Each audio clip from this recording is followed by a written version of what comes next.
and welcome to another episode of the Family Gamers Podcast. This is episode 401. Hello, everybody. We are doing it again. We're back at it with episode 401.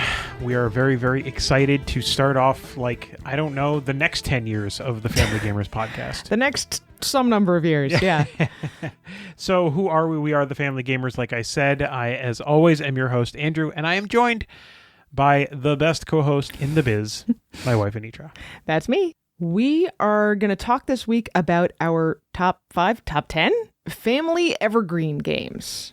We are. So this is kind of an interesting topic. I think we'll dig into it a little bit deeper with regards to what we're actually doing second half of the show. But just to kind of tease it, we are going to talk about evergreens, but not the way that most board gamers talk about evergreens. I mean, sort of. I mean, similar to the way that most board gamers talk about evergreen games, but we're talking about evergreen family games or family evergreen games. Family green games. Something like that, yeah. Whatever. Anyway, that is the second half of the show thing. Right now we're going to talk first half of the show stuff, and that starts with a fact about the number 401.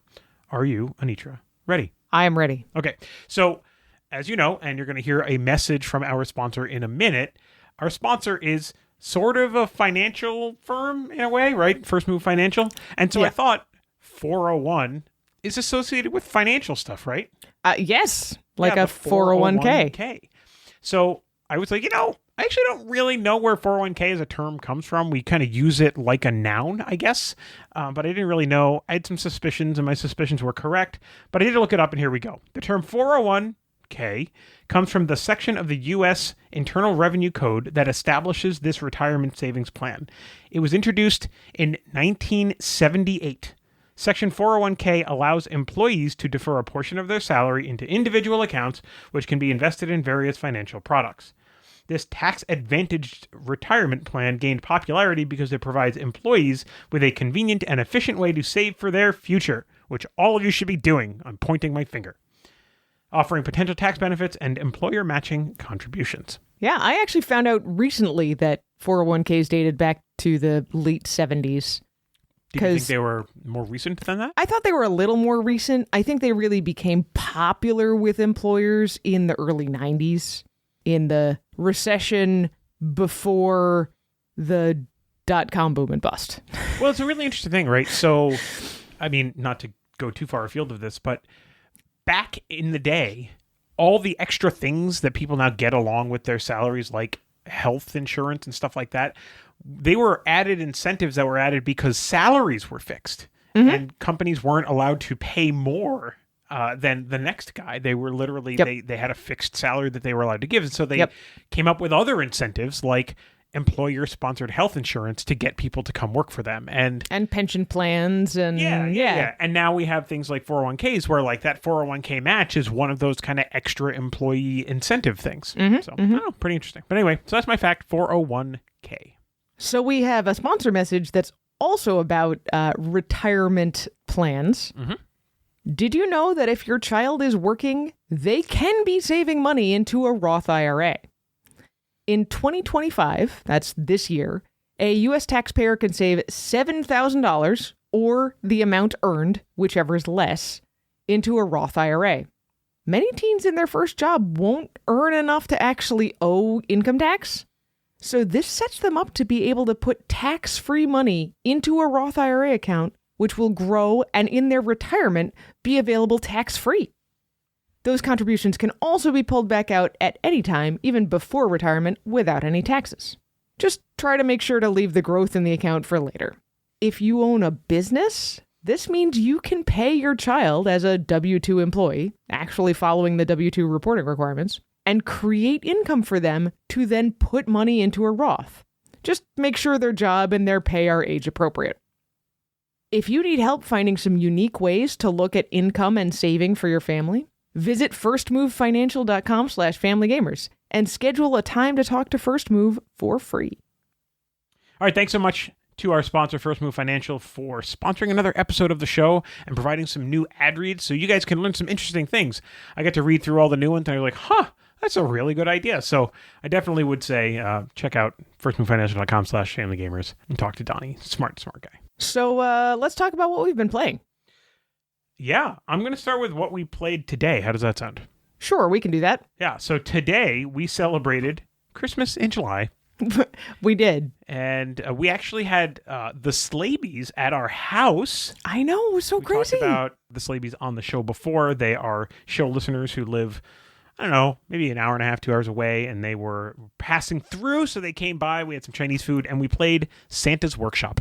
Man, it's such a nice feeling game. Yeah. I really like that game. Santa's Workshop is just a delicious worker placement game. It's just good at what it does. It doesn't, do any shockingly, amazingly different thing, but everything it does well. Well, and it leans into its theme well, I think. Mm-hmm. Like, Santa's coming, and so you want to have toys ready for him. And, like, you're all elves in Santa's workshop, so everybody's competing to, have the most Christmas cheer, but nobody's trying to hold anybody else back, right? Right. Like, there's some friendliness to the game. I really, really like it. It's a fantastic game. We also played a whole lot of Trio. Actually, you played a lot because I had to go get the Yeah, you Chinese played food. like 2 games, and I played 5. Yeah. But Trio's very good. I love that game. But we've been playing Trio a lot in general recently. Mm-hmm. So looking back a little bit, we actually played a little bit of Smug Owls. we did. Mm-hmm. Yep. I always enjoy that. I think the friends we played Smug Owls with, they enjoyed it. They were a little frustrated at how hard it could be to come up with good riddle answers. Right. And that happens sometimes, but when played as sort of a quick filler game, the frustration doesn't last too long. Mm-hmm. Yeah, because you're moving on to something else. Moving on to something else.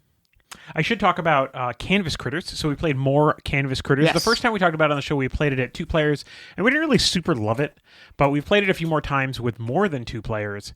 And in a 3+ player experience, Canvas Critters, I think, is great. Yeah, I've been really enjoying it. If you like the idea of doing a judging game with making mosaics, it's not really like a clue giving in any way unless you're playing at 2 players. It's just a make art, judge everybody's art, and you can be really creative even inside the themes that are given. You should really check out the Kickstarter for Canvas Critters. We really had a great time with it. Mm-hmm. Yep, the Kickstarter is going on right now, so I would highly recommend you check it out. Just go to Kickstarter and search for Canvas Critters. I'll link to it in the show notes too. And if you'll have a link. So just to kind of walk through this game very quickly again, let's say you have 5 people playing Canvas Critters. Each person is going to have a turn taking the top card of the theme deck and then picking one of the 5 or 6 themes that's on it and say, okay, everybody, this is your theme. Go. And then everybody will be grabbing these animal meeples from this kind of central pile and creating a mosaic and titling that mosaic that has something to do with the theme. Yes. Different people definitely have different styles with the mosaics that they make. Anitra is very good at using negative space. I actually really respect it a lot. I think every time you do it, I say it. It's like, man, you use negative space so well. But anyway, so then you make a mosaic. When one person finishes, they flip over the timer. Everybody has another minute to finish their mosaics. Then once everybody's done, you turn them around so they're all face up for everybody. And you just go around and you say, the name of my mosaic is blah. And everybody says, oh, or something like that, or what, or whatever. And then you have a 1 point, 2 point, and 3 point tokens or like little ribbons that you assign face down to the people that you think have earned the 1 point, 2 point, or 3 point. You also have a 5 point ribbon that you can give out once per game. So you do this over and over, and then once all the ribbons have been distributed, you flip them over, you tally your points for the round, you put them on the point tracker, and then everybody clears everything, and then the next person takes a theme card, and you do this. The game recommends everybody gets a choice of a theme, and once you're done with that, then that's the end of the game.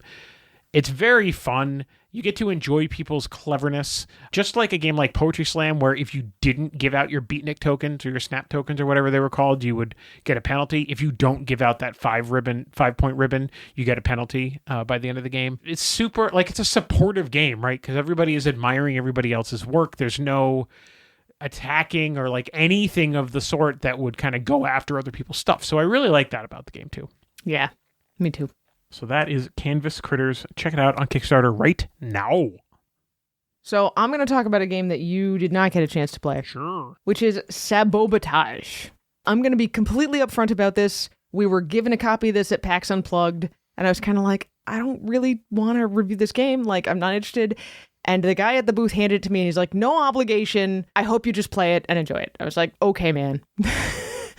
So we finally broke it out. with my kids, all of whom enjoy boba tea, and we played Sabotage, which is pretty much what it sounds like it should be. You are making these boba drinks and sabotaging each other, trying to steal pieces away and stuff. The goal is to make, I think, either 3 or 4 complete drinks in front of you, and there's sort of very defined sets about how you can do that. So it's sort of a set collection game, but not exactly. It was fun. We had a good time with it. It was remarkably well balanced, given what it looked like we were working with. Like, this could have easily gone the direction of, like, that terrible s'mores game we played years ago, where there just weren't enough pieces to make certain kinds of sets. And that wasn't the case here. Like, you never felt like there was absolutely nothing you could do. You never got stuck. Sometimes all you had in your hand were mean cards that you might not really super want to use on anybody, but you have to lean into the meanness then and just do it. I think we enjoyed it. I also am glad that we're not super committed in any way to reviewing this, because it was just fine. Like, if you don't love the theme of boba and sabotaging each other, you're not going to be interested in this game, and that's fine too. Yeah. Listen, I'm glad you played it. I'm glad I didn't. It doesn't sound like a game that appeals to me at all. It was fine. Right. Yeah. Let's see, next on my list is the Crew Mission Deep Sea. So we have some friends who sadly are moving, and they had a little barbecue, and we were all sitting there, and the husband of the couple said, "Hey, you want to play this game? You guys are gamers. You want to play this game with me? Well, I played it a bunch earlier today, and we never won." And that game was the Crew Mission Deep Sea. Well, guess what? It took us 6 missions to finally win one. Oh, it was so hard. I don't know why. Like, we just got super unlucky. We got really, really close twice. Yep. And failed, and then finally we made it through. So 5 of my currently 15 plays in July are the Crew Mission Deep Sea, but I'll take it. I will say, from now having played it a fair bit, the thing that I am liking about the Crew Mission Deep Sea versus the Crew Quest for Planet 9, which we played years ago, is that Mission Deep Sea is going to be different every time, because the missions are drawn from a deck. Or the objectives in any given round are drawn from a deck, and it's really just about how many points of objective you have to meet to win the hand. I do remember feeling with Quest for Planet 9, the original The Crew, that there were some things where we're like, I just don't know how we're going to ever pass this mission unless we get just the right hands of cards. Like, it's just not going to happen. Sure. Didn't really get that feel with this, because if we got something that felt nearly impossible, it's like, all right, well, like, that stunk and I don't enjoy it, but if we try again, we're going to get something different. We're going to have different requirements, and we'll just move forward and see what we have to do this time. Sure. I liked it, although I was getting a little sick of it by the time we finally won a mission. Well, so we jumped in at level 7, right, which is part of it. Right. That's pretty much it for me. We played some more Caution Signs. Still fun. Still a really good party game. Yep. I played some more Donald Duck in Happy Camper.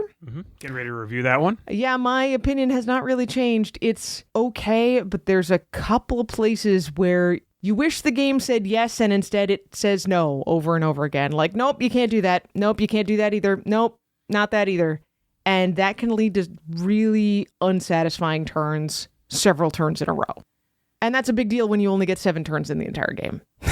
Sure, yeah. So it's okay. I don't love it. By the time this podcast goes up, I think the review will be up on the website. If not, then it will be next week. And yeah, it might be worth it if you really love Donald Duck, or if you have really fond memories of DuckTales, like you and I do. But other than that, it's probably a miss. Sorry. Yeah, I mean, I definitely wanted to like this game more than I did. I guess that's all I can really, kind of land on with it. But, it is what it is. Sometimes you get what you like, and sometimes you don't.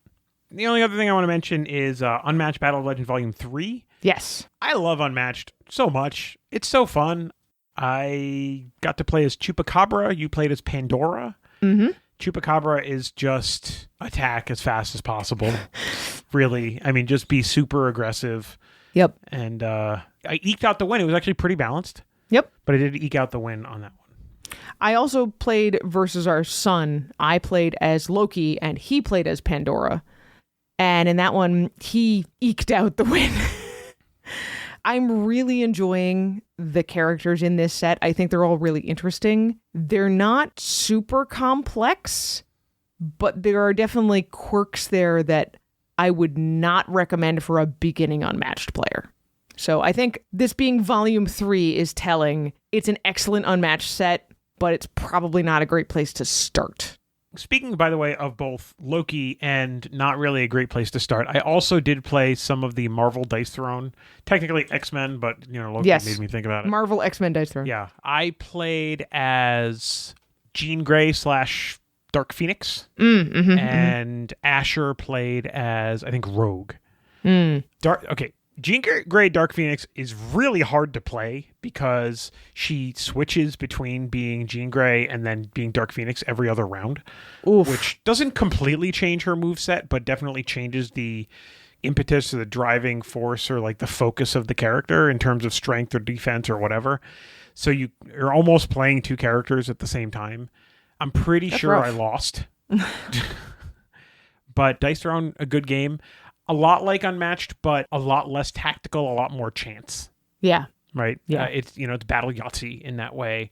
I'm still having fun with it. I still really do enjoy it. It's just a different kind of game. Sure.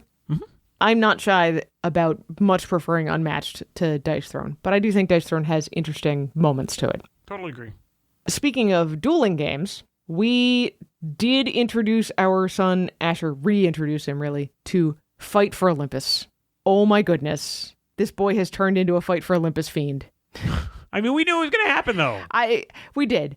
And I am both appreciative of how well this game is put together and noticing some things that would not fly if it was designed in the 2020s.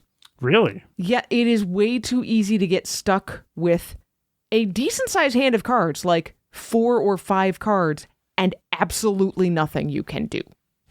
I'm not playing the game wrong. Sometimes that's just how the draws work out, and it's incredibly frustrating. Okay. So I don't think it struck me as much when we played this a lot back in the 20-teens, but now I would look at it and say, like, wow, I can't believe they let that happen.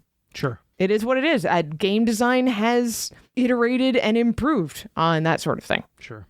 I've also been playing some Quarto with him, some Suspend with all of the children. Those are just great games to pull out when, you'll want to play for 10, 15 minutes tops, and there's so little rules overhead that you can just pull it out and start. I also taught all of our children how to play For Sale. Finally, yeah, this went well. It went surprisingly well. And I say that as I was doing the mom thing where I was like, hey guys, come and play this game with me. No, it's not a review game. There's no commitment. I just think you're going to enjoy it. Please come sit down and play this game with me. Just play the game. And each one of the kids had something negative to say about why they didn't want to play this game before they sat down. Okay. And at the end, it was like, that was fun, Mom. And I was like, I know. I told you were going to have fun. So For Sale is a bidding auction game with 2 kinds of bidding. In the first round, it is open bidding. So you can see what everybody bid ahead of you. And you keep going around until everybody has won something or passed. And in the second round, you take the properties that you won in the first round and you use those in a secret bid for money, basically. So there's always the same number of things out on the table as there are players. So in our case, there were 4 players, so there would be 4 money cards out. Everybody would select a property from their hand and put it down. And then just everybody reveals, and the highest valued property gets the highest valued money card, and the second highest gets the second highest, and so on and so on.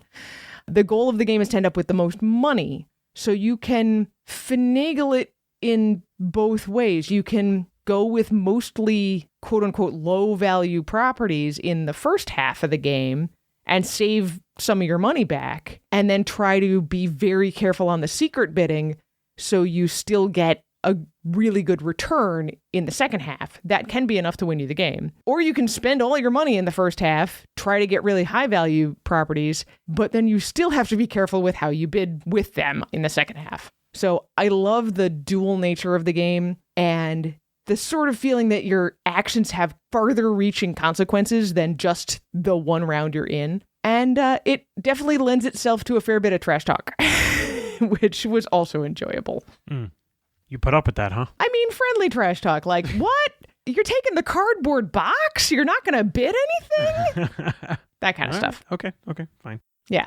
So we had a really good time with that. That's good. A couple more quick ones. We also played some more Doomlings as a family. We were actually trying to see if we wanted to move on from this. This was the kids' decision of like, we're running out of room on the shelves. Let's pick a couple out that we're not sure about and try them again. And Doomlings was one of those. Verdict is, yes, we're going to hang on to Doomlings because it's surprisingly fun based on what you're actually doing in the game. Something about it, just everything fits right. I mean, it's charming. The charm helps a lot, but it really should be in the same vein as like Sabotage, where it's just like, okay, it's fine. And somehow it's not. There's something about the way Doomlings is structured and everything fits together. You're never out of options. You always have things you want to do, not just things like, oh, I guess I could do this. It would be okay. So, yeah. All right. We played more Floristry, surprising absolutely nobody. And you won, also surprising pretty much nobody. Do I win that more than you do? You do. Okay. All right. Well, sure. I still really, really love it. I still think Game of the Year 2025. Possibly. I mean, we're getting into the second half of the year, and you're still saying it. So. I am. There's a reason for that. Yeah, it's definitely very good. I don't want to take away from it in any way, shape, or form. We've had some really good games this year. We've had a couple of games that we've given 5 out of 5 snap review scores to, and things like that. So, Game of the Year in 2025 is a tough one. A tough one. Yeah, but I'm still leaning lightly on it. For me, I think it is. And the last one I want to mention is Food Chain Island. I think I mentioned this in the last podcast. This is a Scott Alms solo button shy game. The main thing I'm going to mention about it is it takes up relatively little space. You lay out a grid of 4x4 cards, and that's all the space you really need to play the game. I had to go in for an iron infusion to the doctor's office, which meant sitting in one spot for 45 minutes with one arm immobilized. So having a game that I could play with just one hand, really helpful. That's a great use for that game. I'm also not very good at it, even though I can tell that it's not a complicated game. But that's okay. Maybe with practice I'll get better. All right. You know what it's time for, Andrew? Yeah, we almost did it last time, but we decided not to. We are going to do our June monthly report. Yes. A little bit of a glance at what's coming after this, which is our show feedback. But one of the pieces of feedback that I got multiple times was that I should take it easy on myself. So I'm only going to say one negative thing, but otherwise be proud of my scores for June. Okay. That one negative thing is I've already played more games in July than I played in June. So have I. We're not even halfway through the month yet. Yeah. So for the month of June, I had 11 plays of 10 unique games. The only game I played twice was Ultimatch. I played 55% of my games at home. I played 73% of my games at 2 players. All right. 10 of the 11 games that I played last month, I played with you. It was a very busy month. So as usual, I did play more games than you. But even for me, I have 20 plays of 16 unique games. There are 4 games that I played 2 times each. Dice Throne, Micro Macro Kids, because I count each time that I sat down and played it as one play, even if I played through like 4 or 5 missions. Mm-hmm. And Ultimatch with you, and Grove, which is a solo game. This is where we're at, folks. June was really busy, but July has been less busy, with friends over today and time off from school and less to do in the evening. We are playing games and enjoying ourselves. I actually, possibly because of the crew mission Deep Sea, I have more games played than days in the month so far. So wow, good for you. I know, pretty amazing. All right, so that is our very, very quick monthly report. My H index, by the way, 1. Hey man, it happens. Yeah, it happens. All right, now it is time for us to welcome the new members to the Family Gamers community. We have a couple of new members that we want to say hello to. Drew Barrymore is speaking into a banana to get your attention. If that doesn't get your attention, I don't know what will. Sure. Yeah. I'll get it started by saying welcome to Zany. Welcome to Perry. Welcome to Clay. Welcome to Muhammad. And welcome to Brea. We are so glad you're here. Mm-hmm. Stop on in and say hello. Swing into the chat and say hi. It'd be a very nice thing to do. Speaking of our community, let's handle some back talk. Yeah, let's do that. So there is a post in the Family Gamers community which has exactly one response, which I will read first, which is Sean Snyder saying he wants more Room to Grow series, more guests, and more lists. More lists. Well, you're getting your wish, Sean. We're doing lists this week. Maybe you're getting your wish. I don't know. The Joyful Jedi asked a lot of leading questions, which was really helpful. He also said, I know I will listen to you guys being excited about board games or board game adjacent. How have you grown in the hobby? What are you looking for from it now? What can we do as listeners? And I think the answer is mostly more backtalk. That's a great thing that helps us come up with things to talk about on the show and also make sure that what we're talking about is stuff that's helpful for you. I do want to mention that Tyler wrote an email to us about some back talk that he had, some feedback that he had for us. It was a really long but really encouraging email with lots of individual points, and I really appreciate it. I think this is something that, we're going to take some of this stuff to heart and really think about the best ways that we can adjust some things in the future. And I really appreciate the time that Tyler spent sitting down and writing this one out. Yeah. Also on the Discord, Peter Schott says he'd be interested in a slice of life outside the gaming realm. Not really the same as when we used to do the outside board gaming or beyond board gaming of talking to a guest about something else, but just talking about what's going on in our lives that doesn't necessarily involve board games. So that's fair. Yeah, I mean, I don't know, these days it's marching band. Right. There is a lot of marching band going on in our lives, and there will be even more in September and October. Yeah, I mean, that's prime marching band season, so that's kind of why that happens. If anybody out there, by the way, has marching band or marching band adjacent people in their lives, tell us about that. That'd be kind of a fun thing to hear about. JP DeCoste says, the thoroughness of the weird snack reviews will never not make me smile. Please keep them coming as long as you enjoy doing them. So I think we are going to make a small modification to these. I think we're probably going to describe something and then not include the audio of us actually trying it, but then talk about the experience after the fact. Less ASMR of chewing and smacking noises. It is kind of weird. Somebody said that it was a little odd, and I guess I don't really disagree with that. It is a weird thing to edit, too, for what it's worth, trying to pick what to keep and what to get rid of. So I think that is something that we'll keep doing the For Science, but I think we're going to change it up a little bit and maybe keep it a little bit more brief. Kristen said she loves the interviews, especially when they offer sneak peeks. All right, we'll keep that in mind. I can't promise anything. Every time we talk to a publisher or something, we'll I do try. Gently push, yeah. How about this one? I'll give you one because we talked about this today. So Happy Camper, the company that publishes Trio and Combo, and what was the rabbit game? I think it's called Too Many Rabbits. Too Many Rabbits. I don't think we got an interview with Jason at PAX East. We did not. No, we did not. But I can tell you, I don't think it was a secret in any way, shape, or form. Otherwise, I wouldn't even think about saying this out loud, that his new game is called Jungo. It is coming out. I believe it is their Gen Con release. So real soon, then. So real soon. It might be, early release at Gen Con and then bigger release in the fall. This is a game that is a lot like Scout, but easier to consume. So I get to play it. It's really fun. Cool. I think we're probably going to end up getting a copy for review, but there's my preview. There appears to be at least a little preview teaser of the game up on YouTube. Okay. So, that looks cool. So there's a little nugget of whatever, sneak peek. Just one or two more things on Discord. Kristen also said, please give us more of the same. Can do, Kristen. And she says, I've gotten so many ideas for family and classroom from you guys, and I love your current format. Oh, thanks, Kristen. Thank you. We're trying. Adrian says, I'm fine with whatever makes you excited to do the podcast. I've enjoyed all the segments. I will say, not having done snap reviews for the last 2 weeks, I already feel better.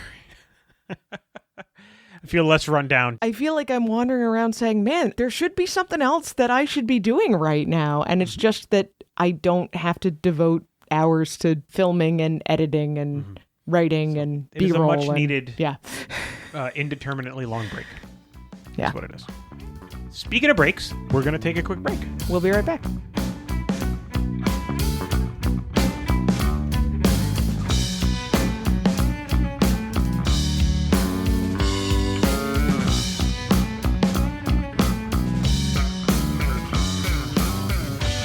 All right, and we're back. So faster break this time around since there's no snap reviews in between. Stay tuned. We're working on some solutions for that as well. I mean, you say solution. Some ideas that we might try. Solutions, ideas, whatever. All right, anyway, let's get on to our topic, shall we? Sure. So you suggested that we talk about evergreen games. Sort of. I said we should talk about evergreen family games, which is not the same thing as just regular old evergreen games, at least not the way that most board gamers would define evergreen games. Yeah. So do you want to define an evergreen game or shall I? Go ahead. Okay. So an evergreen game is a game that is, just like an evergreen that doesn't, die and go away. This is a game that continues to come back. This is a game that year over year, we're seeing new people are learning about it and picking up a copy of it. The kind of the classic things would be the stuff that hit mainstream, like your Sorry and your Monopoly and your chess and your checkers and things like that. Those are all evergreen games in the sense that they're really never going to leave store shelves. Yeah. And although the board game hobby is certainly, the penetration into the market is a lot smaller, there are still games that they've become part of the cultural zeitgeist. You see them on shelves in TV shows, right? In normal TV shows, not, not nerdy extra special TV shows. nerd TV shows, Yes. things like that. So that's really what the board game industry defines as an evergreen game, a game that year after year continues to sell. I think kind of one of the new classic ideas around evergreen games would be something like Wingspan, where it seems to have enough fuel in its own tank to keep itself going along. Staying power. Right? Yeah. It's got staying power. So you had suggested that we look up like a list of evergreen games on BGG. Yeah, it turns out that that's actually a really hard thing to determine. So I found a list that was compiled in 2023 by Board Game Geek user Daniel M. I really appreciate the work he did. I'm not going to go through all the statistics and data gathering he did, but I will link to it in the show notes if you are interested in a deep dive into data analysis. Yeah, he explains everything that he did, like how he put the rankings together to figure out what he would consider to be an evergreen game, etc. But the proof is in the pudding. If you look at the list, you're like, yep, that tracks. So he did a list of the top 100 as of 2023. We're just going to talk about the top 10 quickly. Yeah, so I'm going to read the list from 10 to 1. These are what Board Game Geek, based on its data, this wasn't even like a survey. This was like just sheer data in the system. This is usage data. Usage data. Played. This is what record BGG plays. says as of, a year and a half ago. The top 10 evergreen games were. Number 10, Race for the Galaxy. Number 9, Agricola. Oh, yeah. Number 8, Power Grid. I wonder if that one's fallen down a little bit since then. Number 7, Puerto Rico. Yeah, that one's probably fallen down a little bit too. Number 6, Ticket to Ride. Yep. Number 5, Pandemic. Okay, yep. Number 4, Dominion. Yep. Number 3, Seven Wonders. Sure. Do you want to guess what number 2 is? I mean, I've got the list in front of me. Catan. Gee, I'm only surprised Catan was not number 1. And number 1 is Carcassonne. Sure. Yeah. Yep. So I think the easy thing, the first question is, if you look at this list of 10, since we're going to talk about family evergreens, do you think any of these would qualify as like a family evergreen game? Oh, for sure. Carcassonne, absolutely. Carcassonne is like definitionally a family game. You don't even need to be able to read to play the game. And you only need to be able to count to like 7 or 8. See, I think when I read this list, Ticket to Ride was the first one that I pulled out. Sure. I think Ticket to Ride is also very much a family game as well as being an evergreen game. I guess maybe Catan, sure. Catan is kind of showing its age at this point, I think. Yeah, I don't think that's an unfair thing to say. I mean, I think it falls into this category because it is so ubiquitous, classic, so well known. It's the game that created Victory Points. I just think it's such an important game in the hobby, and I do think it's on the complicated side for a family game, but I don't think it's too complicated for a family game. Yeah, I agree. A lot of the rest of these, I mean, you could argue that like Dominion or Seven Wonders can be considered a family game. We wouldn't have considered them as a family game when our kids were 10 and under. I think Seven Wonders is too complicated. The scoring makes Seven Wonders complicated. Same thing with Pandemic. Like, it can be a family game, but I'm not sure we would look at it that way. But Puerto Rico, Power Grid, Agricola are not a family game unless everyone in your family are gamers. I'm sorry. And no. 16 and up or something. Yeah, really. Yep. So, since we're already discussing this, let's talk about what we think would make a family evergreen game.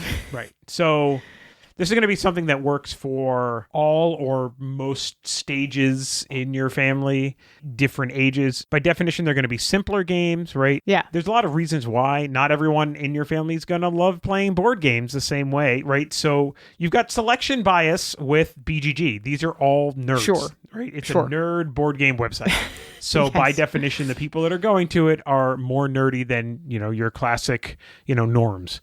So the people that you're going to want to play a family game with, you're almost certainly going to be mixing levels of interest in board games. Yeah, and this could be, grandma or grandpa who don't really play board games that much, but, they're willing to play with their grandkids because they want to spend time with their grandkids. Or you're talking about your surly teenager who has plenty of ability to play board games, but not a whole lot of interest anymore. Not that we've ever experienced that. No.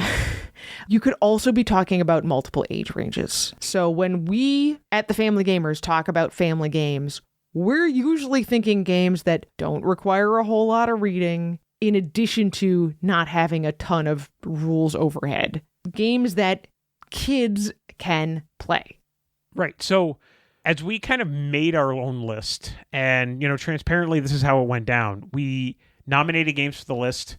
Then what I did was I kind of ran down the other 100 games on the regular that 2023 compiled list. Evergreen list, and some of these games did appear on that. Sure. So I was a little encouraged in that way, right? Sure. A lot of the games on that list are absolutely not family games in any way, shape, or form, but we did come up with a list. I don't know, is this list ranked? I don't feel like we can rank this list because the only reason why the other list is ranked is because it was literally by frequency of play. Okay.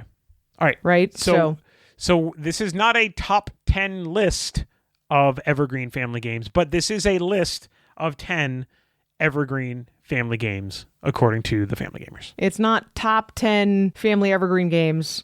It's 10 top Evergreen family games. Sure. All right. Yeah, whatever. Let's do it. All right. Unsurprisingly, the first one on the list is Ticket to Ride. Yeah.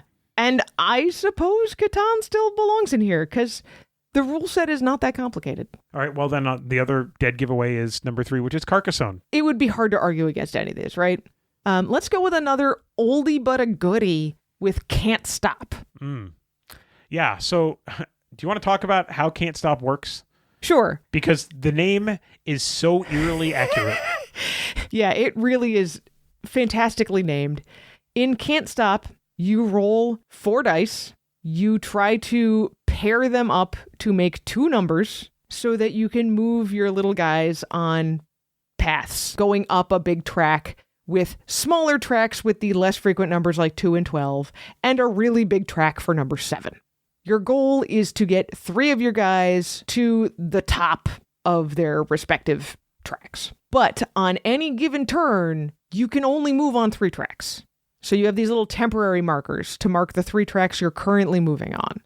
If at any point you roll and you cannot move on any of the 3 tracks that you've selected as you rolled earlier, you lose all your progress this turn and just hand the dice off to the next person. But you're allowed to stop at any time. You can roll once, move on just 2 tracks, and be like, nope, that's it, I'm done. But nobody's going to do that because it feels so good to keep pushing your luck and see how much further you can go. So it feels like you can't stop. It's fantastic. I love it. It's a wonderful game. It's another one of those that I think periodically sort of breaks containment and goes out to store shelves and normie gamers. Like, this is the kind of game I would not be at all surprised to find in somebody's basement or whatever, because it's also been around for, I want to say 40 years-ish or so. The term is ever. It's been around forever. It was designed by Sid Saxon. Sid Saxon died 25 years ago, right? Give or take. So, it's been around for a while, but it's so distilled down to very basic things that it's classic, not old. I'll take it. All right, next on the list, since this is not a ranked list, is the game Just One. So, Just One, I think it actually won the Spiel des Jahres a few years ago. I believe so, and, justifiably, this is a fantastic party game. Yep, so Just One is a game where there is a word, a keyword that one of the people has to guess. That word is shown to everyone else. Everybody has to write down a clue, basically a one-word clue. While the guesser is hiding their eyes, all of the clue givers compare clues. And if any two people have the same clue, they cross that clue off. So the only clues that remain are unique ones. And the clue guesser has to try to guess what the word is with just those unique clues. Yeah, and I think this has a lot more staying power than a lot of the party games we normally think about, your apples to apples, your code names, because Just One has a certain amount of simplicity to it while also having that guessing, judging, trying to get in each other's heads feel. Mm-hmm. And it's cooperative. That's not true of most of these older Evergreen type games because that wasn't really a concept yet. Yeah, it's the only cooperative game on our list, actually. Yeah, well, I'm glad it's there. All right. What's next? So I harp on this one all the time, but I think it deserves it. Another Spiel des Jahres winner, King Domino. Maybe I'm weird for saying that kids as young as 4 or 5 can play King Domino, but I stand by that. They're not necessarily going to play it well, but they can play it, enjoy it, and follow the rules without wrecking it for anybody else. King Domino is so attractive that you're building a kingdom, but also so simple at the heart of it, which is you draft these dominoes, like turn order changes every round depending on who picked what in the last round. And when you put stuff into your kingdom, you want to match up similar areas and you want to get crowns on your areas. It's pretty simple to teach most kids the basics of what multiplication means here. We're going to take this many crowns and then we're going to count that many crowns for every square in the area. So 3, 6, 9, 12, 15. Wow, this whole area is worth 15 points. Awesome. I love it. We keep coming back to it because while it's accessible for kids and, grandmas and stuff, there's just the right amount of everything there that for gamers, it just ends up being a very light, quick to get into game. You play it in 20 minutes, you clean it up, you're done. What do you think? I think it's a very, simple game. I think it's fun. I like the simple mathematical concept to it. It's not complicated. I like the way you can sort of pick, how you're going to your turn order for the next turn, right? With the way that you draft the tiles. I like all of those elements to the game. I think it's a solid, non-aggressive competitive game. Yes. Yes.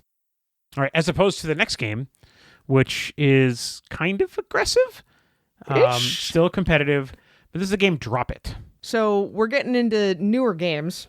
We are. But Drop It has been around long enough now. I think it is clear to say, I think Drop It is the first game we ever gave a perfect score to, possibly? Possibly. It's very close. Like, it was back in 2018.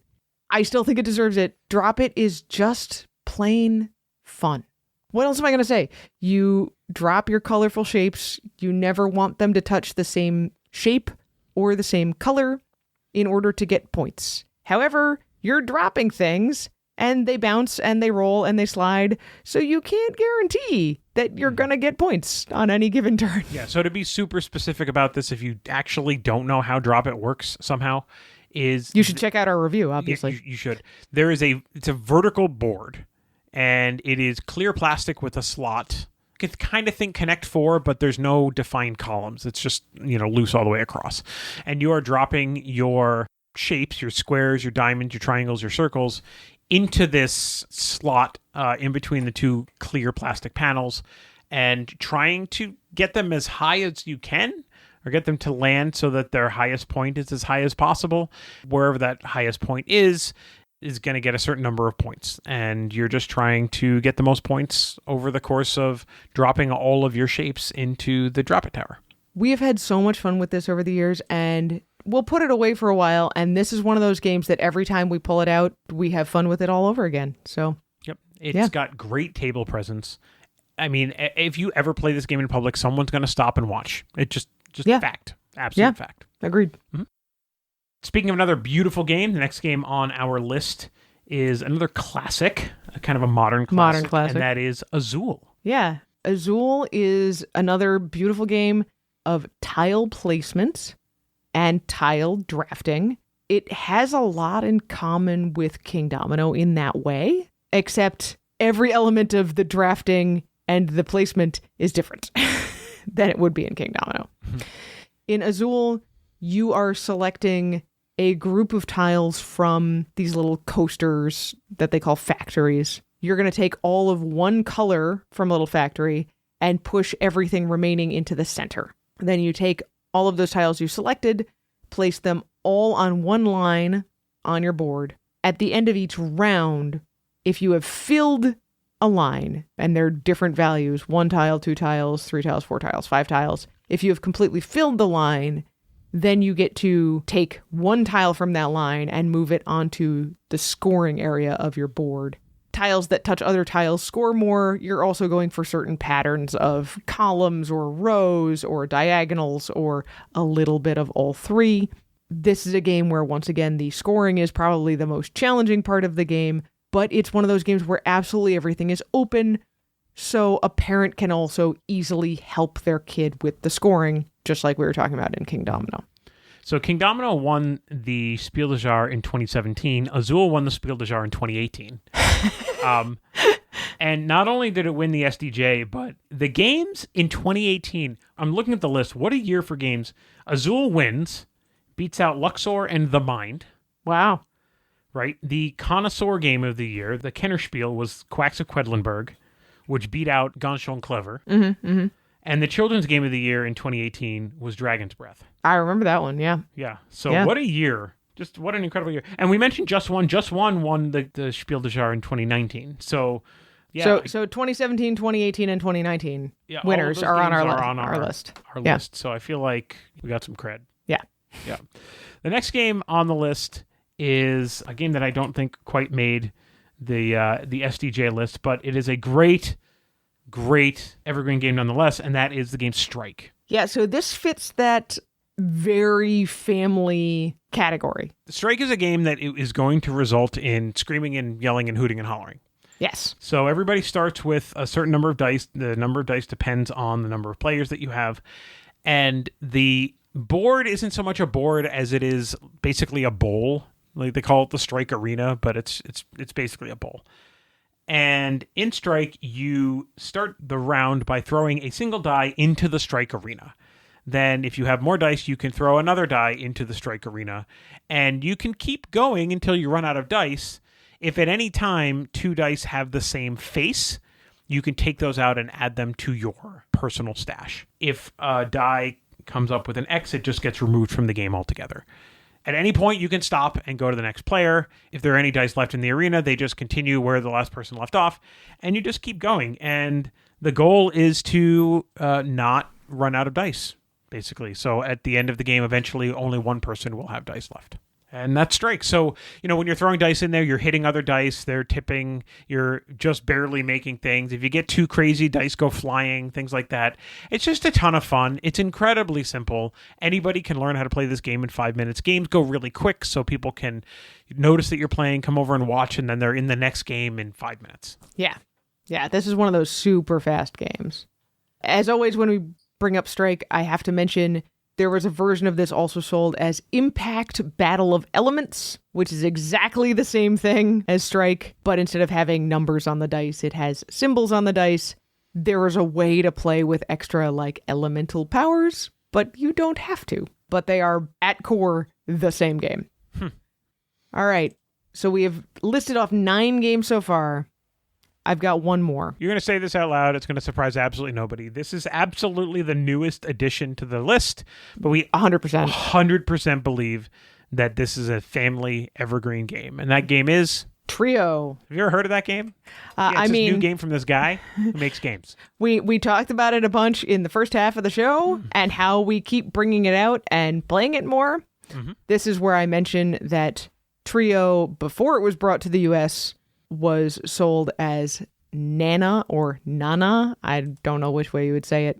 But for anybody outside the US, you might be more likely to find it under that name. It has cute animals on the numbers instead of vaguely Mexican and guacamole art. I mean, I think of luchadors. Sure. Yeah. Yes. But the Nana version is cute Japanese animal cartoon art. They're both good. Since we're in the US, we're going to keep calling it Trio. And it's this great combination of memory, deduction, and strategy that you can learn in 2 minutes and play an entire game in about 10 to 15. All right. So that's our list. So in no particular order, here are our 10 games. These are our 10 top Evergreen family games. Ticket to Ride, Catan, Carcassonne, Can't Stop, Just One, King Domino, Drop It, Azul, Strike, and Trio. So you may be shouting at your podcast device right now saying, I can't believe you didn't include this game. My family has played it all the time for the last 5 years, whatever.